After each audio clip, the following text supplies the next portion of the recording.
Well, hello everybody. Welcome to another episode of Three Questions With. This time we've got Chris Alfred from Entain, who is the corporate head of media. Thank you for joining us, Chris. Thanks a lot, James. Good to see you. So let's go straight into it. So question number one is that dreaded networking event, boardroom party question of, so wait, what do you actually do again? Yeah, and I quite often get blank stares when I say the words comms or corporate comms, or if Oh, you ever right. say, yeah, if you ever say the dreaded word PR, there's a whole sort of misconceptions or preconceived ideas of what that is. And so when I was thinking about coming up with a better way for this interview, is talking about it, where I really settled down is I help businesses make better decisions. And so what I mean by that is when you're doing the comms role well, you're not doing post box comms. You're not communicating something that has already happened. You are having a seat at the table and you are helping influence decision making so you can come up with the stories and the campaigns, the things that you proactively want to share. And then on the sort of reactive issue side, the role is really to hold up a mirror to the business and show how the decisions or things that they will do in response to it, how they will be looked to the public or be perceived. Uh, And really, when you do this job well, you are helping influence those decisions and helping them make better ones. it's such a great way of putting it. We talk about this all the time, the function being a strategic function of a business. And I think what people mean by that is how much influence are we having over decisions? If all we're doing is reacting to information that's been passed on to us, then you can't be strategic. You're just PRing this, for want of a better phrase. And it doesn't mean to say that you always get heard and you always get your way, but it's about being in the room. Exactly, and it matters no matter what seniority you're at, where comms sits. I've worked in lots of different places where comms is its own big function with a seat on Exco, and where it's not, and in lots of different places. That type of approach matters to any sort of other person in the business and how you want to operate, I think. Absolutely. Love that. That's I think one of the best, most succinct answers we've had. So nicely done.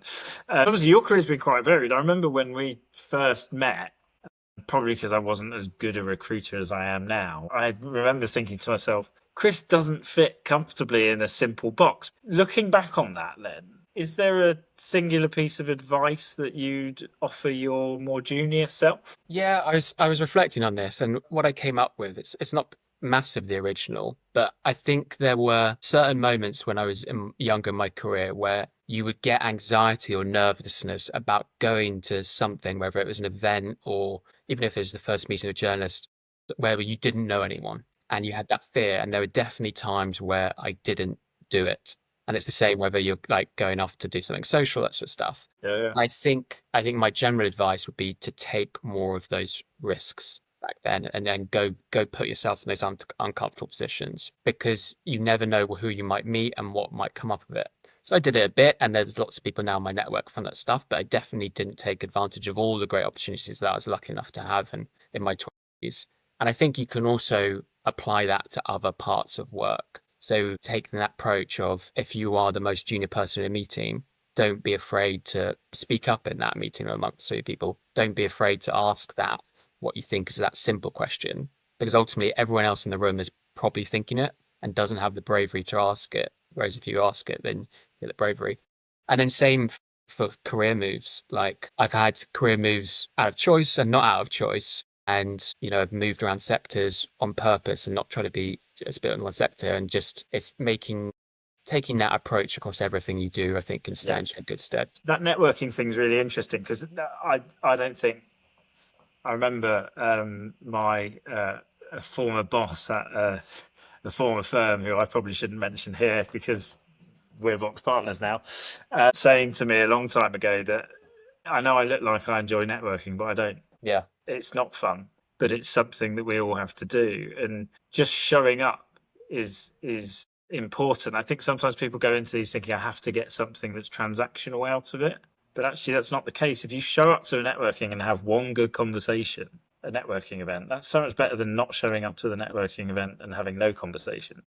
Exactly. And as comms people, we're generally quite curious, right? If we're good at our jobs, and therefore you're curious about things in the world, but also you're curious about people. And, I think there's there's probably hardly a person in the world where you can't have an interesting conversation. Yeah. So, you put yourself People are out. just people at the end of the day, Exactly. aren't they? Yeah, exactly. Yeah, exactly. Excellent. Okay. Really good. No, I thought that was a great piece of advice. So, if you weren't working in the world of corporate affairs, corporate comms, whatever we want to call it, what would you like to be doing?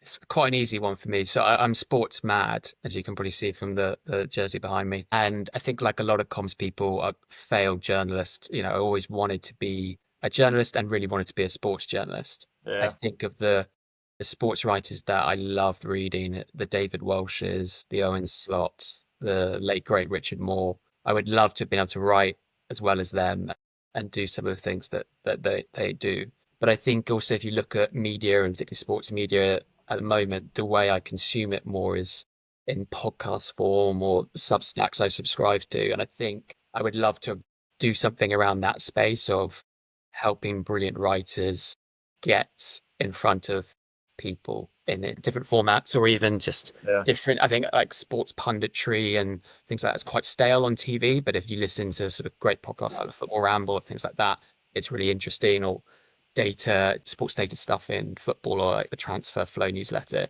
Really, really interesting new ways that I think a lot of people like to engage with. That's what I would love to do. There's a romanticism to it as well, I think. And I'm sure the grind you have to go through to become a successful sports writer is not as romantic as that because it's every weekend or whatever it is, right? But I think back to some of my favorite programs over the years, and I can't remember the name of it. There was the cricket program on Sky where it was like Bob Willis and a group of journalists, and they make much more interesting pundits Yeah. most of the time than the guys who've actually been there and done it. And yeah, that's a great answer, and I completely agree with you on that front. I would like to have done something in sport myself as well.